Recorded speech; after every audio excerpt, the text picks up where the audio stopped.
देखिए, you started coordinate geometry in class 9। आपने class 9 में कोऑर्डिनेट ज्योमेट्री स्टार्ट किया था।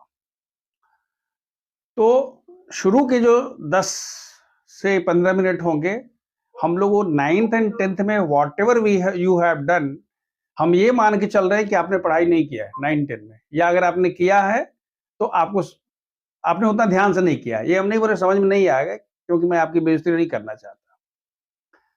तो सबसे पहले हम आपको लेके चलते हैं स्टैंडर्ड 9 में। I recommend you that I have video for class 9, coordinate geometry for class 9। आप उसको देख लेंगे तो बिल्कुल क्लियर हो जाएगा। करीब 35-40 मिनट का जो वीडियो है, हम उसको यहाँ से 3 से 4 मिनट में हम लोग तो पहले हम लोग 9 का स्टार्ट करते हैं। आपको पता है कि the mathematician was Rene Descartes. हम क्या लिखते हैं रेने डिस्कार्टीज, लेकिन बेसिकली पढ़ते क्या है, Rene Descartes. So Rene Descartes, it is told that when he was sleeping and then he saw that the beams were there on the roof and he saw some fly, and तब उन्होंने बोला कि भाई fly की position को हम कैसे define करेंगे, and hence the concept of what, two mutually perpendicular lines. With respect to those two lines, he wanted to locate the position of that fly. कहने का मतलब कि आदमी महान काम कर सकता है क्या? एक मक्खी को भी देख करके महान काम कर सकता है। तो ये आप लोग दिमाग में रख लीजिएगा। So it was started like that. Rest of the things you please see in that video. I don't want to repeat. Straightway we'll come to standard 9. Whatever is given is standard 9. That if we want, we will have two mutually perpendicular axes. This is origin x dash, y dash. There are two axes, mutually perpendicular axis, x axis and y axis. This is origin. This is known as x axis. आप लोगों में से कुछ लोगों को लग रहा होगा कि सर बच्चा बना के रखे हैं क्या? हमने कहा कि नहीं, ऐसा तो अभी नहीं है, आपको भी धीरे धीरे हम तुरंत जल्दी बड़ा कर देंगे, इंजेक्शन देके बड़ा कर देंगे, पहले आप देख लीजिए। तो ये हो गया x axis, y axis, origin, this is equal to 90 degree. This is known as first quadrant, this is second quadrant, this is third quadrant and this is fourth quadrant. If a point is to be located, जिसको हम coordinate कहते हैं, तो अगर हम मान लेते हैं कि हमारे पास एक पॉइंट है जिसका कोऑर्डिनेट है कितना, हम बोलते हैं एक्स वाई, ये है ऑर्डर्ड पेयर।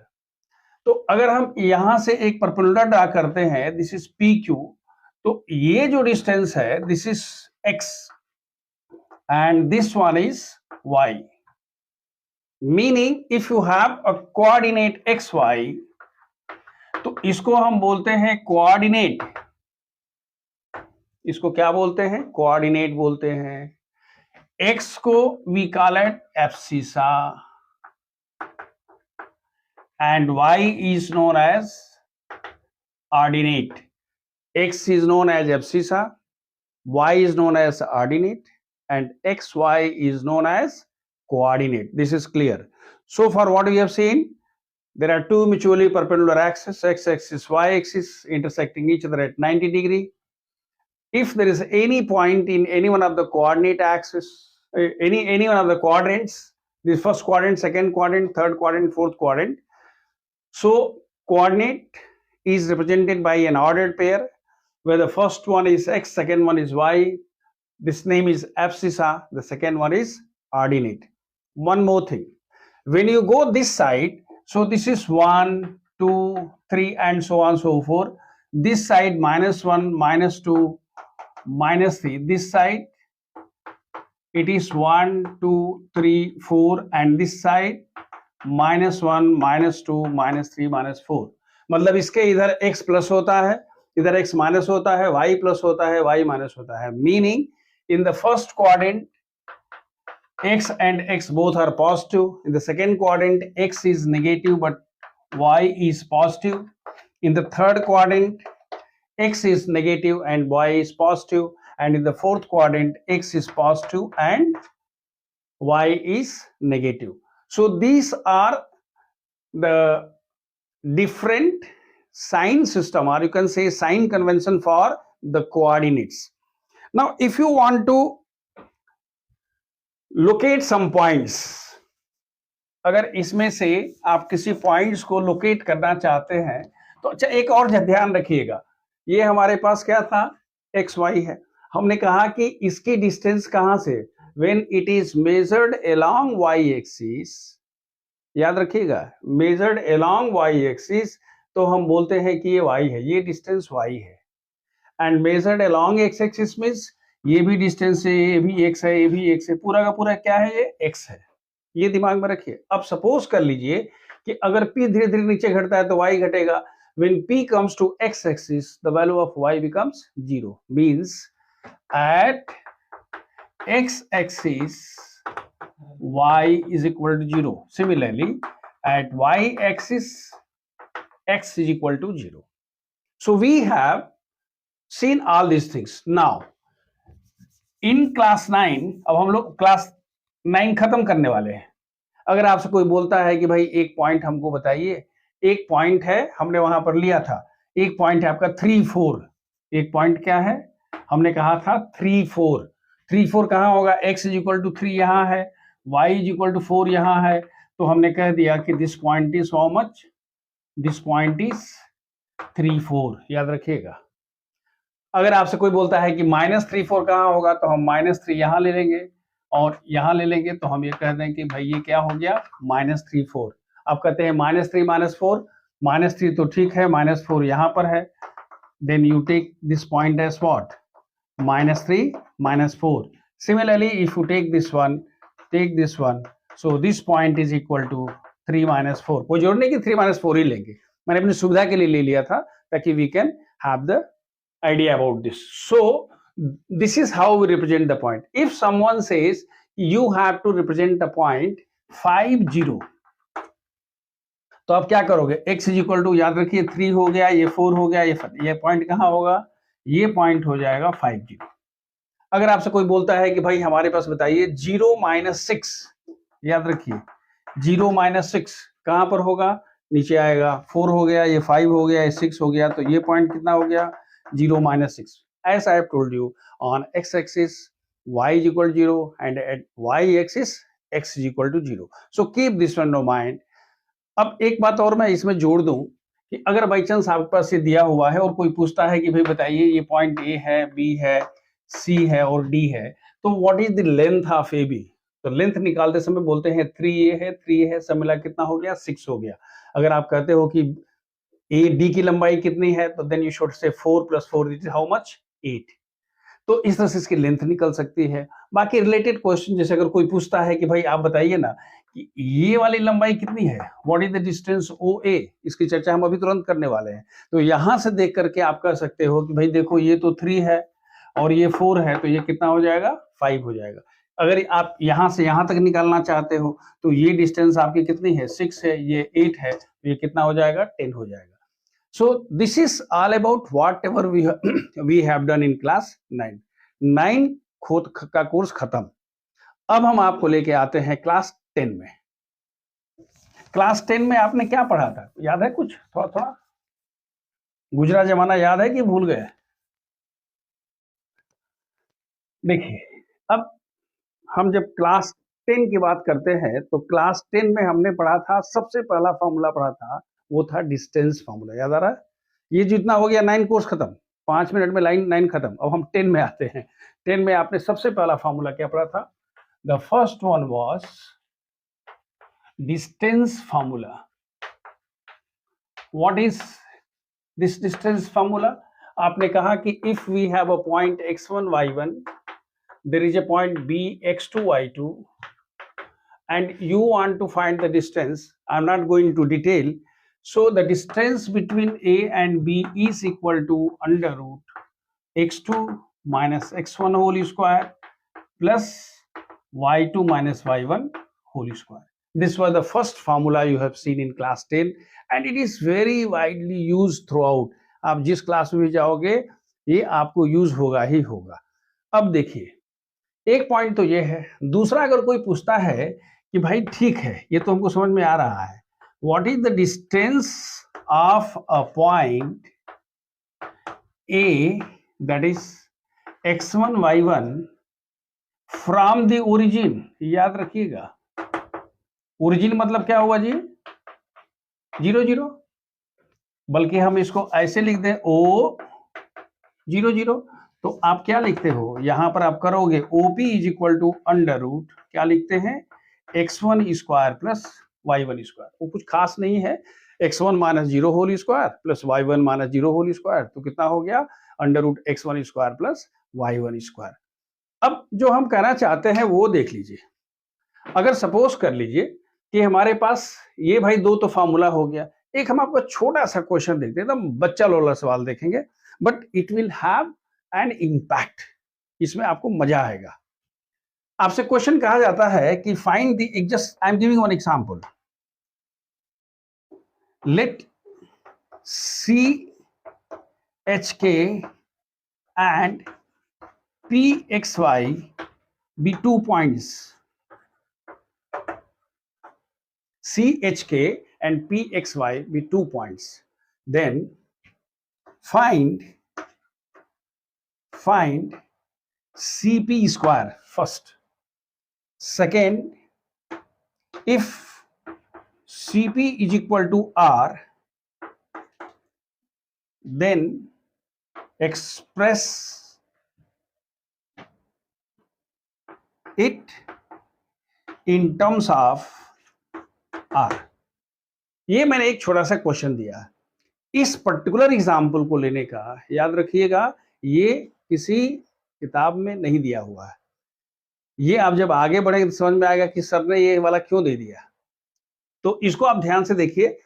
ये डिस्टेंस फार्मूला तो आप बिल्कुल आपको याद है. हम कोशिश करेंगे कि आपको ऐसे एग्जाम्पल्स लेने के लिए जो जिनका पहला आपको 10 में नहीं पढ़ा था. देखिए, आपसे कहा गया है कि हमारे पास एक पॉइंट है C, इसका कोऑर्डिनेट है कितना जी, HK, और एक पॉइंट है P, इसका कोऑर्डिनेट कितना है, XY. तो आप कहते हो कि भाई CP स्क्वायर निकालिए. So you tell me what is CP square. Distance का स्क्वायर कितना होगा, x2 minus x1 whole square, मतलब क्या, x minus h whole square plus y minus क्या, k होल स्क्वायर. ये ना हुआ जी, डिस्टेंस फॉर्मूला क्या हुआ, x2 minus x1 whole square plus y2 minus y1 whole square. मैंने उसके साथ कुछ और जोड़ दिया था, वो सिर्फ ऐसे ही जोड़ दिया था, कुछ खास मकसद नहीं था. लेकिन जरा आप ऐसे देखिएगा, आप जब आगे बढ़िएगा, कोऑर्डिनेट ज्योमेट्री पढ़िएगा, जब सर्किल की बात होगी और कहेंगे कि हमारे पास इसका सेंटर अगर HK है, यहाँ पर एक पॉइंट P है जिसका कोऑर्डिनेट XY है और ये R है, तो आप लिखते हो CP square is equal to R square. तो आप क्या लिखोगे, x minus h whole square plus y minus k whole square is equal to R square. Practically ये क्या है, ये डिस्टेंस फार्मूला ही है. लेकिन ये डिस्टेंस फार्मूला ने क्या निकाल दिया आपने, this is the equation of a circle. ये क्या हो गया जी, this is the equation of a circle. कैसा सर्किल है, जिसका सेंटर कितना है, इसका सेंटर कितना हो गया, इसका सेंटर हो गया HK, और इसका रेडियस कितना हो गया, radius is equal to R. तो अब कहेंगे सर आपने ऐसे कैसे कर दिया, तो आपके पास क्वेश्चन वहां आता है, find the equation of a circle whose centre is HK and radius is R. तो हम कहते हैं let the centre be HK, radius is R, let P be a point on the circle. वो जो point XY होता है ना, वो घूमता रहता है, तो इसीलिए हमने यहाँ पर पॉइंट ले लिया PXY. जब PXY ले लिया तो हम कहते देखो भाई, हर परिस्थिति में CP का मान जो होगा वो R होगा. ये कॉमन सेंस की बात है. Distance between centre and point taken on the circumference circle is always R. तो यही बेसिक कंसेप्ट लेगा. अच्छा, ये ऐसा नहीं कि आपको 11th में आया है तो सीखना है, वो तो 6ठी क्लास में बच्चा जानता है कि भाई उसको जो डिस्टेंस होता है उसको हम R बोलते हैं. तो अगर आपने CP is equal to R कह दिया तो CP square equal to R square, और ये जो आपने यूज किया है ये क्या है, ये डिस्टेंस फार्मूला है. तो आपने डिस्टेंस फार्मूला यूज कर दिया, कह दिया कि ये वाला हो गया. मतलब ये हुआ कि डिस्टेंस फार्मूला के बहाने बहाने आपने इक्वेशन ऑफ सर्किल भी देख लिया. और कौन सा इक्वेशन ऑफ सर्किल, जिसका सेंटर HK होता है और रेडियस R होता है. मतलब ये जानने के लिए आपको अब सर्कल तक जाने की जरूरत नहीं है, बस इतना दिमाग में रख लीजिएगा। यहाँ खत्म हो गया, अब वहां पर जाएंगे तो आपको लगेगा अरे सब ये तो हम पहले से जानते हैं। दूसरा, अगर ये एच के नहीं हो करके क्या हो जाता, 0 0 हो जाता। अगर ये 0 0 होता तब आप इसका इक्वेशन क्या लिखते, आप लिखते भाई ये x square plus y square, क्या लिखते, x square plus y square is equal to are square. तो उस केस में सेंटर कितना हो गया, 0 0। मतलब आपने एक ऐसे सर्कल का इक्वेशन निकाल लिया जिसका सेंटर 0 0 होता है और रेडियस आर। समझ में आ रही बात, क्या हम बोल रहे हैं, ये 0 0 है, आप इसको ओ भी कह सकते थे, हमने इसको सी ही लिखा है। तो C P is equal to R, distance between these 2 points is C P square is equal to are square, x minus 0 whole square plus y minus 0 whole square is equal to are square. तो इस तरह से आपने equation of circle निकाल लिया जिसका centre 0। अब एक छोटा सा एग्जांपल और देते हैं। देखिए मैं आपको बता दूं कि चीजें तो छोटी छोटी पढ़नी है लेकिन इसका इंपैक्ट बहुत बड़ा बड़ा होता है।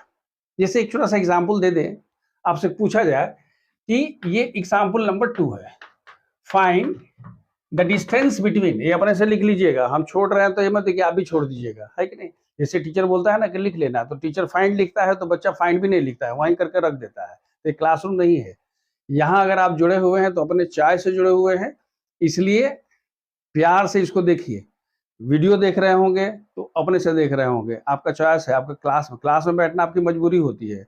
पेरेंट्स स्कूल में नाम लिखाया है, पेरेंट्स ने फीस दिया है, आप स्कूल में गए हैं तो वहां पर बैठना, यहाँ बैठना मजबूरी नहीं है। यहाँ किस लिए आए हैं, यहाँ आप इसलिए आए हैं मोहब्बत के चलते, मोहब्बत करने नहीं आए हैं, मोहब्बत वहां होता है। यहाँ आप आए हैं अपने आप से मोहब्बत करते हैं।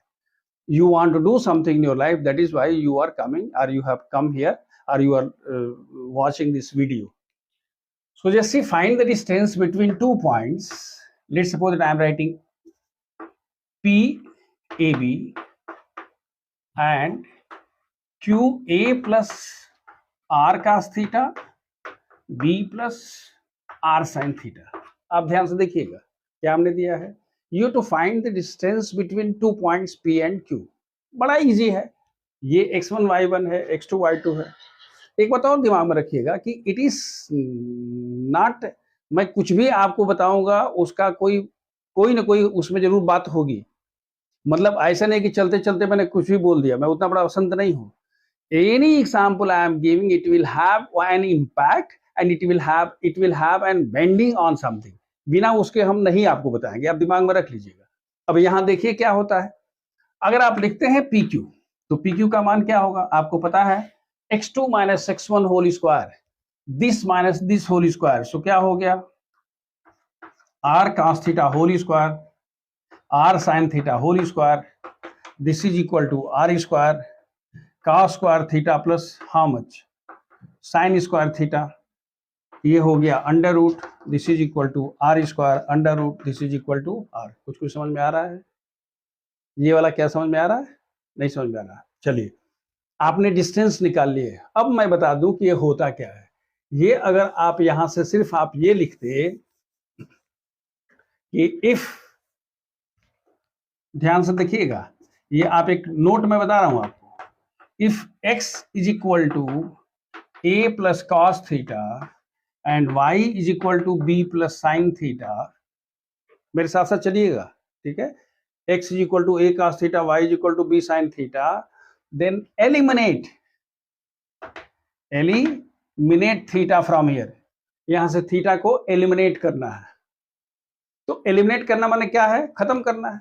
थीटा खत्म करने के लिए याद रखिए ये क्वेश्चन किसका हो गया, ट्रिग्नोमेट्री का। आपके मन में विचार नहीं आना चाहिए कि सर आप तो क्वाड्रेटिक पढ़ा रहे थे, कहाँ ट्रिग्नोमेट्री के चक्कर में पड़ गए। देख लो बेटा, थोड़ा सा चिंता मत करो, ज्यादा उछल कूद मत करो। तो अगर ये ऐसा है तो हम क्या लिखते हैं, x minus a is equal to how much cos theta and y minus b is equal to how much sin theta. यहाँ पर अगर हम r कह लेते हैं, यहाँ पर हम r कहते हैं तो ये r होगा और ये r होगा।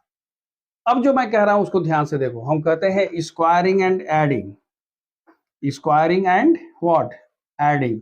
तो क्या मिलेगा आपको, x minus a whole square plus y minus b whole square is equal to are square. क्यों, क्योंकि यहाँ पर cos square theta plus sine square theta की वैल्यू कितनी होती है, याद आ रहा है, ये है बेसिकली ये क्या होगा, cos square theta plus sine square theta, यानी आपने कह दिया x minus a whole square plus y minus b whole square is equal to are square. ये भी समझ में आया? यानी ये जो दोनों दिया हुआ है, अब मैं चाहूंगा कि अब यहां ध्यान से देखिएगा, ये क्वेश्चन ट्रिग्नोमेट्री का था, हम आपको लेके चले आए एक्स माइनस, कंफ्यूज तो नहीं कर रहे ना, कहाँ से शुरू कर रहे हैं कहाँ चले जा रहे हैं, ऐसा दिमाग में मत रखिएगा। कोई भी काम बिना मतलब का नहीं हुआ। ये क्वेश्चन सिर्फ क्या था कि थीटा एलिमिनेट करना, ये ट्रिग्नोमेट्री का सवाल था, क्लास 10 का सवाल था। लेकिन हमने जब एलिमिनेट किया तो हमारे पास एक ऐसा इक्वेशन आ गया जिससे हमको कहीं मुलाकात हुई है, लग रहा है हमने इसे कहीं देखा है। कहाँ देखा था?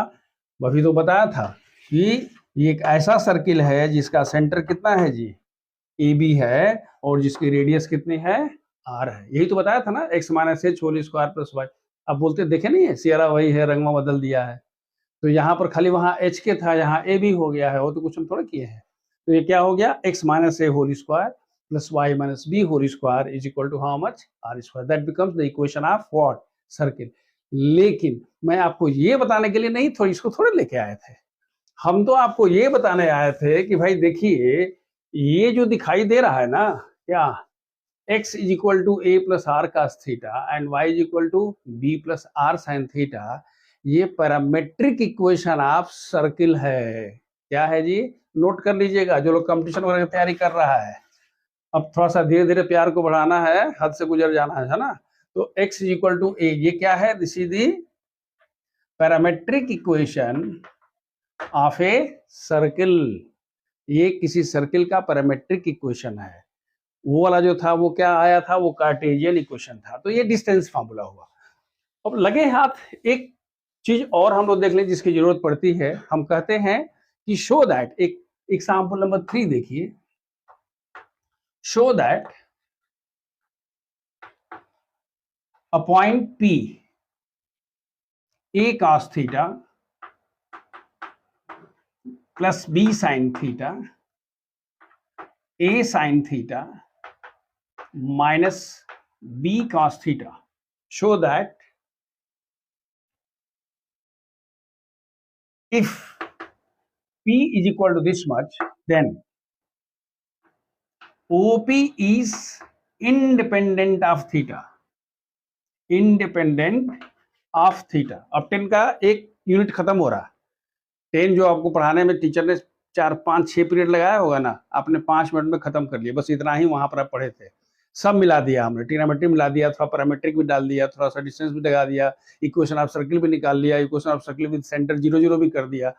ये देखिए क्या है, कह रहा है कि एक पॉइंट P है, A cos थीटा। अच्छा, होता यह है कि हम जब इस तरह का देखते हैं तो पहले ही हमारे मन में धुक धुकी हो जाती है। क्यों?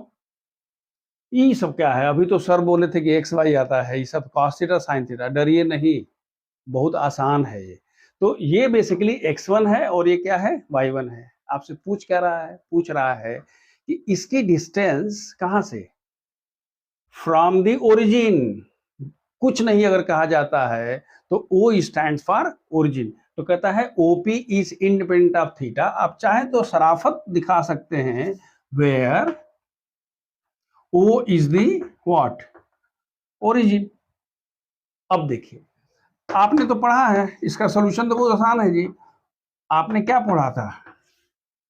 Distance of a point x1 y1 from the origin क्या होता है, under root x1 square plus y1 square. याद आ रहा है? तो यहां हम क्या लिखेंगे, अंडर root x1 square means what, a cos theta plus b sin theta whole square and a sin theta minus b cos theta whole square. इसको अगर हम थोड़ा सा स्क्वायर कर देंगे तो देखिएगा क्या होगा, बस हो गया। अब बेसिकली क्या है, पूछ रहा है डिस्टेंस, आ रहा है ट्रिग्नोमेट्री। तो आप क्या लिखोगे, इसको स्क्वायर करिएगा, ए स्क्वायर का square theta, b square sine square theta, 2ab sine theta cos theta. दूसरे वाले को करेंगे तो हम लिखेंगे a square sine square theta, b square cos square theta minus 2ab sine theta cos theta. ये दोनों कैंसिल हो गए, और ये दोनों जब एक साथ ले लेंगे तो ये वाला कितना होगा, ये होगा आपके पास this will become under root a square into 1 plus b square into 1. A square 1 कैसे हो रहा है, cos square theta plus sine square theta, b square एक साथ ले लेंगे तो cos square theta plus sine square theta. तो ये वैल्यू हो गई 1, यानी इसकी वैल्यू कितनी होगी, under root a square plus b square. इसको क्या बोलते हैं, ये हो गया आपका क्या, इंडिपेंडेंट ऑफ थीटा. तो ये आप जरूर दिमाग में रख लीजिए. So this is something about distance formula. Now we are going to see the section formula. Section formula we are going to C.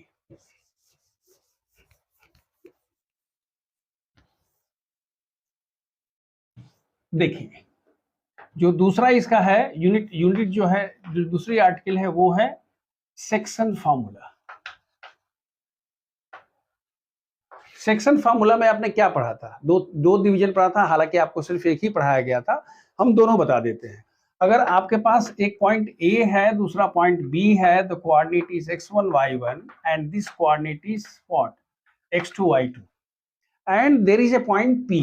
Let's suppose that there is a point P, its coordinate is how much, xy, and हम लिखते हैं कि P divides what, AB internally, याद रखिएगा, internally in the ratio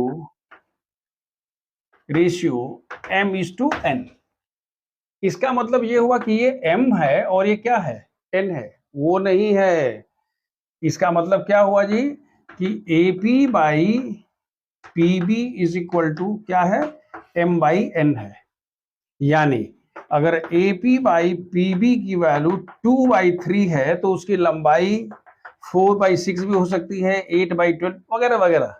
तो वो ratio है, exact distance नहीं है. तो खैर आपको सिर्फ मतलब इसी से है क्या, कि अगर एक पॉइंट P है जो लाइन सेगमेंट AB जो डिवाइड कर रहा है उसको अगर m और n के रेशियो में डिवाइड करता है तो हमारे पास x और y का कोऑर्डिनेट कितना होगा. तो x का कोऑर्डिनेट याद है कितना होता है, ये होता है mx2, याद रखिएगा, mx2 plus nx1 by m plus n. And y का कोऑर्डिनेट कितना होता है, my2 plus ny1 by how much, m plus n. That is the what, section formula, that is the P divides AB internally in the ratio m is to n. बड़ा interesting part है. If P is the what, meet point, याद रखिएगा, meet point of AB, अगर ये P का meet point हो गया तो उस केस में x का मान हो जाता है x1 plus x2 by 2 and y की वैल्यू हो जाती है y1 plus y2 by 2. Rocket technology नहीं है बबुआ, खाली जहां m है उसको n आपस में बराबर कर दो. तो अगर m और n बराबर कर दोगे तो ये भी m, ये भी m, और यहाँ पर भी m n है, तो यहाँ कितना होगा 2m, बाहर से m कॉमन हो जाएगा, m बाहर हो गया तो x1 प्लस x2, नीचे 2m, mm कट गया, x1 प्लस x2 बाई 2. तो बेसिकली आपका ये क्या हो गया, ये मीट पॉइंट फार्मूला हो गया. एक दूसरा इसमें एक और एग्जांपल हम लोग बाद में देख लेते हैं, लेकिन सबसे पहले देख लीजिए कि ये तो इंटरनल डिवीजन हुआ. चूंकि एक्सटर्नल डिवीजन आपको नहीं पढ़ाया गया था, लेकिन हम आपको बता देते हैं कि अगर हमारे पास एक्सटर्नली जब हम डिवाइड करता है, अच्छा देखिए इंटरनली का मतलब क्या हुआ, इंटरनली मतलब हुआ कि P जो है अगर इधर आएगा तो M बढ़ेगा तो N, याद आ रहा, P क्या होता है, ये इंटरनल इसका एग्जिस्टेंस है. यानी if P is moving towards A, तो अगर m घटेगा तो n बढ़ेगा, और उधर जाएगा n घटेगा. मतलब इन दोनों में से m और n में से किसी एक को घटना पड़ेगा. क्यों, क्योंकि a भी तो अपना जगह छोड़ेगा नहीं. आपने देखा होगा ना, बहुत से जब पॉलिटिकल पार्टीज गवर्नमेंट बनाती हैं, जब गवर्नमेंट बनाती हैं तो अंदर से सपोर्ट करती हैं. अंदर से सपोर्ट समझते हैं ना, अंदर से सपोर्ट माने क्या होता है, वो मिनिस्टर भी बनेंगे, उसके अंदर भी रहेंगे, और अगर 2-3 पार्टी है तो आपस में मिनिस्टर के लिए झगड़ा भी होता है. कभी ये बोलते हैं हम छोड़ देंगे, कि भूषण को बहुत होता है. वो अभी आपको समझ में नहीं आएगा, और बड़े होंगे तो समझ में आना शुरू हो जाएगा. लेकिन आपने कभी कभी देखा हो, कोई कहते हैं हम कि पार्टी कहते कि हम बाहर से सपोर्ट करेंगे, याद रखिएगा. वो क्या कहते हैं कि साहब ये ए है, ये बी है, ये x1 y1 है, और ये x2 y2 है, और यहाँ एक पॉइंट हमारे पास क्या है, P है, इसका कोऑर्डिनेट कितना है, XY है। द पॉइंट P, जैसे P कहाँ है, बाहर है। P अगर बाहर है और हम कहते हैं कि ये डिस्टेंस कितना है, M है, और ये डिस्टेंस है N, याद रखिएगा। The point P is outside of AB when AB is extended, तो उस केस में हमने कह दिया कि भाई यहां से यहां तक M है और यहाँ। अब इसमें बड़ा इंटरेस्टिंग पार्ट है, उस वाले में क्या होता था, उसमें होता है कि अगर P इधर उधर खिसकता है तो M और N को एडजस्ट करना। इसमें होता है कि नहीं, A और B से दोनों एक साथ या तो बढ़ेगा, M भी बढ़ेगा, N भी बढ़ेगा, या दोनों घटेगा। बहरहाल इसमें अगर हमारे पास X का कोऑर्डिनेट निकालते हैं तो बिल्कुल वही होता है, mx2 होगा, बस बीच में माइनस हो जाता है, nx1 बाई m माइनस, और m की वैल्यू होती है my2, दैट इज y की value my2 minus ny1 by m minus n। So this is the external division. अब एक आध एग्जाम्पल लेते हैं, एक अगर हम लोग एग्जाम्पल ले लेते हैं तो आपको अच्छा लगना चाहिए। एग्जाम्पल हम एक लेते हैं, हम कहते हैं कि फाइंड, देखिए, late a -24 and b 8 12 are 2 points, a और b 2 पॉइंट है। देन फाइंड, फर्स्ट कह रहा है पॉइंट्स ऑफ ट्राइसेक्शन। देखिए मैं इसको कैपिटल से लिख रहा हूं, आप समझ जाइएगा क्यों लिख रहा हूं। Point of trisection of A B, दूसरा points dividing A B into 4 equal parts, 4 equal parts. देखिए अगर ये एग्जाम्पल हो गया तो आपको सेक्शन फॉर्मूला समझ में आ गया, ज्यादा उसके बाद ज्यादा टेंशन लेने की जरूरत नहीं है।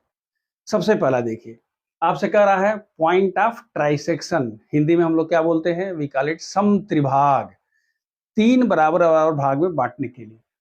अगर आप कहते हैं कि हमारे पास a -24 है और b 8 12 है, आपने इसको कर दिया, तो हम सबसे पहले मान लेते हैं कि यहाँ एक पॉइंट P है, यहाँ एक पॉइंट P है, ये पॉइंट P हम मानते हैं कि ये पॉइंट P है और ये पॉइंट Q है। भाई किसी लाइन सेगमेंट को 3 बराबर भाग में बांटने के लिए 2 ही जरूरी चाहिए, point P and Q। These are the 2 points of trisections. अब देखिए जब पॉइंट ऑफ ट्राइसेक्शन हो गया तो हम मान लेते हैं कि इसका कोऑर्डिनेट है XY और इसका कोऑर्डिनेट है अल्फा बीटा।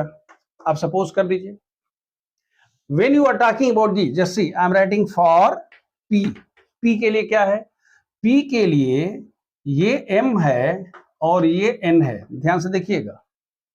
तो ये M का मान कितना है, 1 है, और N का मान कितना है जी, 2 है। क्यों, क्योंकि पूरा का पूरा 3 पार्ट में हुआ है, Q बीच में आ रहा है। अब बोले सर Q का क्या होगा, अरे उसको छोड़ो ना, अपने जो सामने पड़ा है, जो सामने रखा है उसको तो पहले देखो, है कि ज्यादा टेंशन और मतलब क्या कहते हैं, कंफ्यूज मत करो ना, खुद कंफ्यूज करो ना, हमको कंफ्यूजन में डालो। क्या मैं बोल रहा हूँ, जब P की बात करेंगे तो इसका जितना यूज था, इसका क्या यूज था कि भाई वो एक पॉइंट है जो यहां से यहां तक इसको 3 भाग में डिवाइड करने के लिए यूज होता, बस उसका खेल वहीं खत्म। तो हमने कह दिया ये 1 हो गया और ये 2 हो गया। तो अगर कोई पूछता है what is the coordinate of x, तो हम क्या लिखते हैं, m means what, 1, x2 means क्या, 8, देन n माने कितना जी, 2, x1 -2 divided by how much, 1 + 2। Similarly, you can get the value of what, y, m1 multiplied by 12 and 2 multiplied by 4 divided by, so you can find the coordinate of what, P। और अगर P का निकल गया और Q का निकालना चाहते हैं तो Q का निकालने के लिए क्या करना पड़ेगा, Q का निकालने के लिए आपको क्या लिखना पड़ेगा, या तो आप लिखेंगे m is equal to how much, 2 और n इज इक्वल टू 1। एक तरीका तो ये हो सकता है, और नहीं तो सबसे बढ़िया तरीका है कि Q is the mid point of what, PB। PB का मिड पॉइंट है। So what is the value of alpha? x plus 8/2 y plus 12/2, ये क्या अल्फा और बीटा निकल जाएगा। तो इस तरह से हम क्या निकालते हैं? Point of trisection. लेकिन अगर आपसे कोई पूछता है कि साहब ये मैं क्वेश्चन नंबर 2 की बात कर रहा हूं और कह रहा है कि a का मान है -24 और b का मान है 812, तो कहता है कि साहब इसको 4 इक्वल पार्ट में डिवाइड करना है। 4 इक्वल पार्ट में डिवाइड करने के लिए आपको क्या करना पड़ेगा?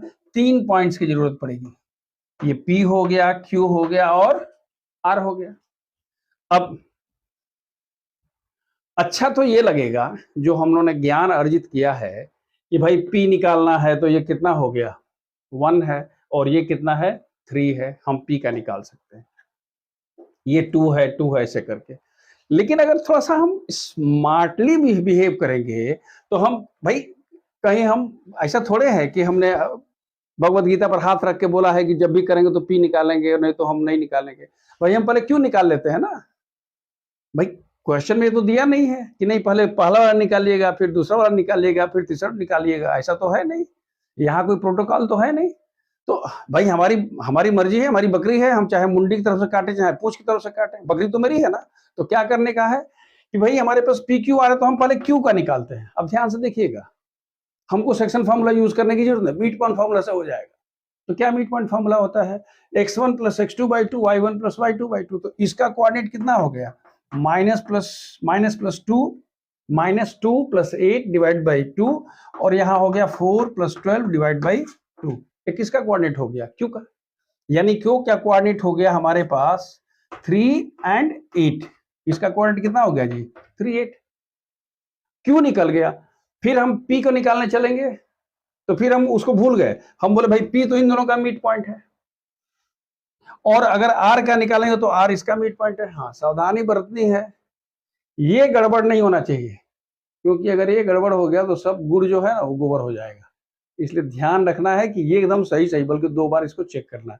सो this is how we use the what section formula. 10th में आपने वो पढ़ा नहीं था, लेकिन हम आपको थोड़ा सा बता देते हैं। एक वहां होता है सेंट्राइड ऑफ ए ट्राइंगल। ये ए है, ये बी है, ये सी है, ये x1 y1 है, ये x2 y2 है और ये क्या है? x3 y3 है।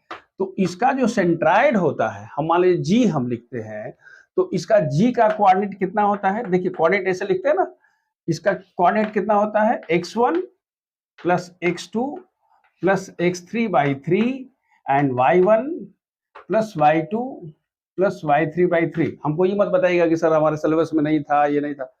आपको जानकारी चाहिए। अगर आप 11th में आ गए हैं तो छोटे बच्चे जैसा है कि नहीं, मतलब ऐसे ऐसे करना बंद कीजिए। जरूरत पड़ती है तो रुमाल निकालिए और पूछिए। बच्चे छोटे बच्चे से बिहेव मत करिए। जान लीजिए, आपको जानकारी चाहिए। मैं क्या बात कर रहा हूं? मैं बात कर रहा हूं किसकी? सेंट्राइड की। ये जी हम किसकी बात कर रहे हैं? This is centroid. तो सेंट्राइड का कोऑर्डिनेट कितना होता है? x1 plus x2 plus x3/3 y1 plus y2 plus y3/3। याद रखने की बात यह है, हम थोड़ा सा झटके से बता देते हैं कि अगर ये g क्या होता है, ये अगर हम मानते हैं k है, ये मीडियन है, और यहां से हम कह देते हैं कि ये l है, ये भी मीडियन है। तो जहां तीनों मीडियन मिलते हैं उसको हम क्या बोलते हैं? सेंट्राइड बोलते हैं। अगर ये मीडियन है तो ये दोनों बराबर होगा। अगर ये दोनों बराबर होगा तो इसका कोऑर्डिनेट x2 प्लस x3/2 और y2 प्लस y3/2, यानी k का कोऑर्डिनेट निकल गया। और g जो होता है, यानी जो सेंट्राइड होता है, वो क्या करता है? मीडियंस को 2:1 के रेशियो में डिवाइड करता है। मतलब ये हो गया 2 और ये हो गया 1। तो अगर इसका कोऑर्डिनेट हमारे पास पता है, जो कितना है जी? x2 plus x3/2 and y2 plus y3/2, तो क्या लिखेंगे? 2 into this plus 1 into this divide by 2 plus 1। वही हो जाता है क्या? x1 plus x2 plus x3/3 and y1 plus y2 plus y3/3। इसको हम क्या बोलते हैं? This is the centroid of a triangle. अब एक और चीज, आप थोड़ा सा आप रखिए, अपने कह सकते हैं कि धैर्य रखिए। मान लीजिए कि हमारे पास एक ट्रायंगल है अब तो क्या करेंगे, सिलेबस में से हटा दिया है, लेकिन आप मान के चलिए कि कोई ट्रायंगल अगर ए बी सी है तो ए के सामने वाले को साइड जो होती है उसको स्मॉल ए बोलते हैं। स्मॉल ए कौन है, बी सी को स्मॉल ए बोलते हैं। बी के जो सामने साइड है इसको स्मॉल बी बोलते हैं, और सी के सामने को स्मॉल सी। याद रखिए स्मॉल सी है और ये क्या है, कैपिटल सी है। कैपिटल एंगल को रिप्रेजेंट करता है और स्मॉल उसके सामने वाली साइड को रिप्रेजेंट करता है। तो बोलेंगे हाँ वो तो सर ठीक है कि हमारे पास 3 कोऑर्डिनेट हो गए और तीनों साइड्स की लंबाई हो गई। तो हमने इसको इसलिए बताया कि अगर आपको क्या चाहिए, इन सेंटर चाहिए। याद आ रहा है इन सेंटर क्या होता है, याद है? देखिए सेंट्राइड क्या होता है बताइए, सेंट्राइड जहां मीडियन मिलते हैं। और इन सेंटर क्या होता है, इन सेंटर होता है जहां एंगल बाइसेक्टर मिलते हैं। कैसे याद करते हैं, इन सेंटर आई है, एंगल बाइसेक्टर क्या होते हैं, ए से स्टार्ट होता है, दोनों वावेल्स होता है, और वहां मीडियन होता है और जी है, उसको जी बोलते हैं। तो इन सेंटर का कोऑर्डिनेट मतलब क्या हुआ कि एंगल बाइसेक्टर गया, यहां से एंगल बाइसेक्टर गया। याद रखिए मीडियन नहीं है, एंगल बाइसेक्टर है, ये दोनों एंगल बराबर है, जहां मिलते हैं उसको हम क्या बोलते हैं, इन सेंटर बोलते हैं। तो what is the coordinate of in centre, ध्यान से देखिए ax1, ये मत बोलिएगा 10th में पढ़े नहीं थे और 11th में पढ़ेंगे नहीं, आप जान के रखिए। जब जेई का एग्जाम देखने बैठेगा ना तो अशोक सर को बड़ी याद आएगी और देखेंगे तो कहेंगे अरे सर बहुत अच्छे थे। इसीलिए आप नोट कर लीजिए ax1 plus bx2 plus cx3 by what, a plus b plus c। Similarly ay1 plus by2 plus cy3 by a plus b plus c। This is the coordinate of what, coordinate of in centre. तो हमने क्या देख लिया, हमने देख लिया section formula, internal division, फिर हमने क्या देखा, एक्सटर्नल डिवीजन, उसके बाद हमने क्या देखा, सेंट्राइड, उसके बाद हमने क्या देखा, इन सेंटर देख लिया। एक चीज इसमें और रह गई, और वो क्या है, एरिया ऑफ अ ट्रायंगल। क्या हो गया जी, area of a triangle. Area of a triangle, जब भी आप एरिया, आप कहते हैं सर हमको पहले से पता है, हम लोग तो 9 में हीरोइंस फार्मूला पढ़ के आए थे, है ना, हीरो का फार्मूला पढ़ के आए थे, कुछ हीरोइन का फार्मूला पढ़ के आए थे, क्या क्या, मैं उसकी बात नहीं कर रहा हूं। हम जब भी बात करेंगे तो we are talking with reference to the coordinate geometry, that is the coordinates of different points. In case you are given a triangle, ये आपके पास एक ट्रायंगल है, हम मान लेते हैं ए है, ये बी है, ये सी है, इसका कोऑर्डिनेट है x1 y1, इसका कोऑर्डिनेट है x2 y2, और इसका कोऑर्डिनेट है x3 y3। So area of triangle हम क्या लिखते हैं, एरिया ऑफ ट्रायंगल ABC, हम इसको अगर डेल्टा से व्यक्त करते हैं तो हम लिखते हैं, डेल्टा से लिखते हैं एंगल को, this is equal to 1/2 x1 y2 minus y3 plus x2 y3 minus y1 plus x3 y1 minus y2। आपने एक चीज देखा, आपने देखा जीवन में क्या होता है, जीवन में कभी जरूरत पड़ती है तो आदमी को झुक भी जाना चाहिए, अपना रास्ता बदल लेना चाहिए, ज्यादा ईगो का सवाल नहीं है।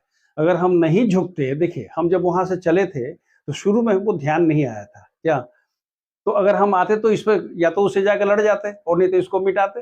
तो हमने अपना चुपचाप हम थोड़ा झुक करके क्या किया, रास्ता बदल लिया। भाई वो काम से काम है, ध्यान रखिएगा, ये आपके लिए एक वैल्यू एडिशन है कि हमेशा क्या होता है, बुढ़वा की तरह से ना हम ऐसे ही जाएंगे, ठीक है, ऐसा नहीं होना चाहिए। You should always think of, इसको बोलते हैं ना फ्लेक्सिबिलिटी इन योर, तो वही मेरा फ्लेक्सिबिलिटी था, मैं घूम के ऐसे चला आया।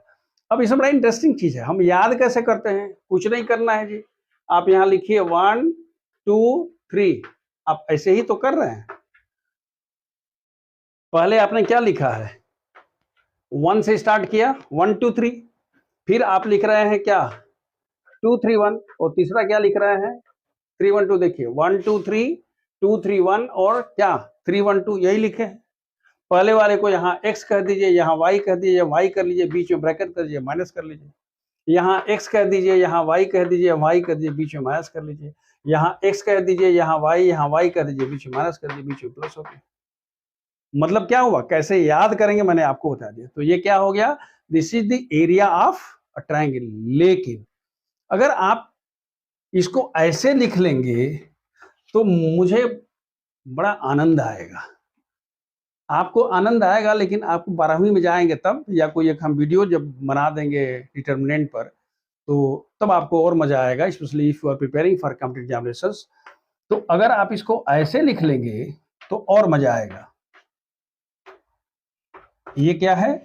This is the area of triangle in determinant form. ये किसके फॉर्म में है? ये क्लास 12 में पढ़ना है, डिटर्मिनेंट आपको क्लास 12 में पढ़ना है। तो ये डिटर्मिनेंट फॉर्म में ऐसा होता है, इसको करने से कैलकुलेशन करने में और आसान होता है। लेकिन भाई चलो ये तो ठीक है, हमको समझ में आ गया कि भाई एरिया ऑफ ट्रायंगल का फार्मूला हो गया। ये जो फार्मूला है, ये वाला फार्मूला किसका था? ये डिटरमिनेंट के फॉर्म में है।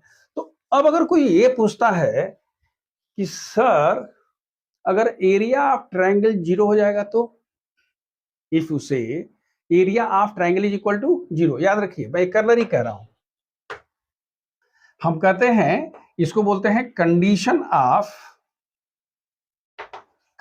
Of collinearity.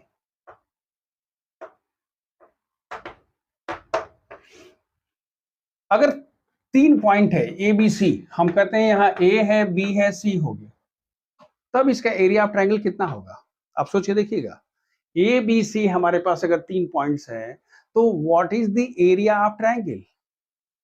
तो आप क्या कहेंगे? आपके मन में ये जरूर विचार आएगा, क्या सर बाल पक गया है, आप पूछ रहे हैं एरिया ट्रायंगल, कहाँ ट्रायंगल बन कहाँ रहा है? मैं भी तो यही कह रहा हूं कि बबुआ वहां ट्रायंगल नहीं बन रहा है। क्या बन रहा है? वो स्ट्रेट लाइन है।